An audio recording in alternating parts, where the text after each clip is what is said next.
seamstress was the person in the community who created clothing from fabric for herself or for others. The seamstress's role in history was generally providing clothing and making garments and blankets and quilts for themselves and their family, and then later on became more production work, working for other people in the community, either doing custom clothing or piecework either out of their home or working in the family's home. Production, I would say late 1800s. Prior to that, they were working mainly just from their home, and it was usually single women, possibly widowed women or unmarried women. And maybe the late 1800s was when they actually began doing a lot more production work, working a lot for other people.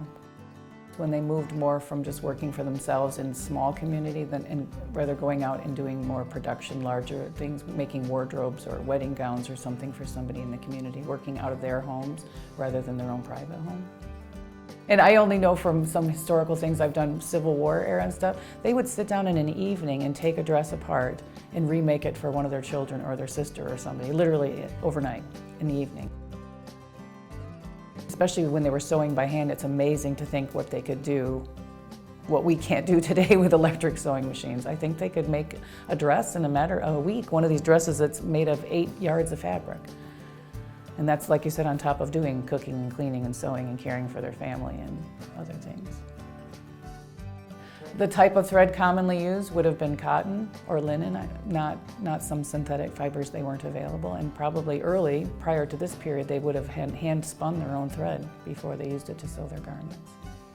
I would guess everything: undergarments, pantaloons, chemises, sleepwear, dresses, children's clothing, bloomers, boys' pants, jackets, everything, capes, anything that they needed, that they wanted, especially custom made, they made for themselves and made for other people by hire.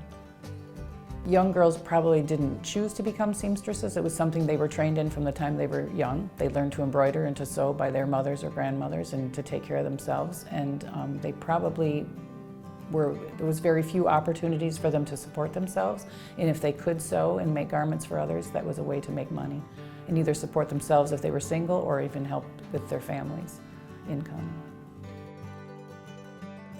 I'm actually carding wool right now, which wool would have been sheared from sheep initially, and then it would have been scoured in really hot water and washed multiple times and rinsed.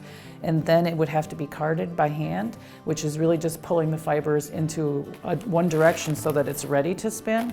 And these are hand carders. So it just really lines up the fibers. And then those fibers would be removed from the hand carders.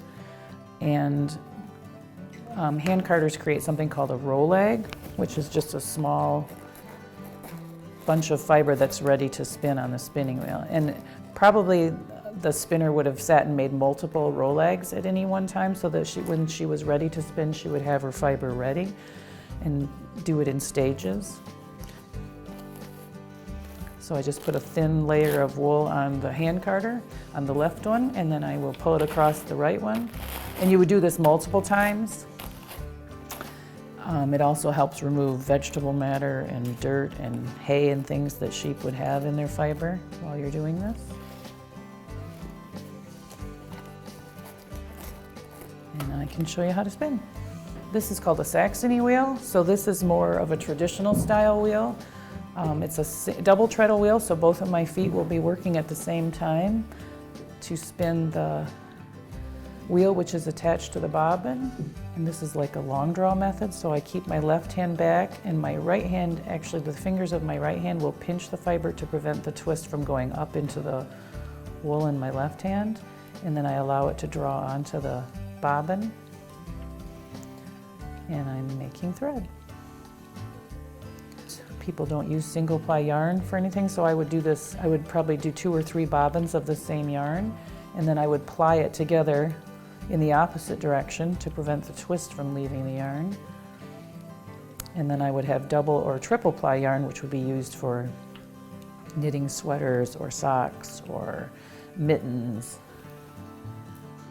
When you get low on wool, you start with a new piece, and the wool actually has like little scales on it, like fish scales that will grab the yarn.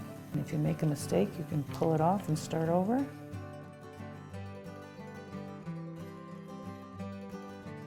I could spin a bobbin like this probably in an hour or so. So I could actually do a 3-ply yarn in a day where I would have a skein of 3-ply yarn, which would be probably 200 yards of yarn, which would be enough to make a hat or a pair of mittens. So prior to commercial production, women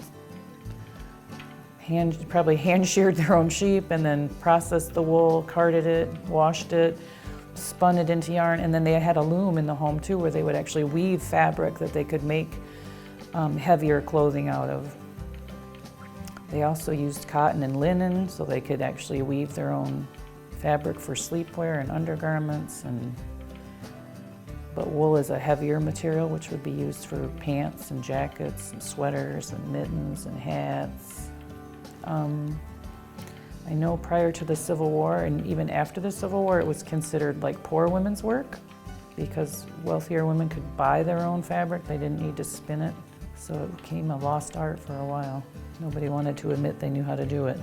Spinning's very relaxing, so I would think that even if it were done at home, it is a relaxing, rewarding thing to do because you take a raw fabric material and turn it into something beautiful.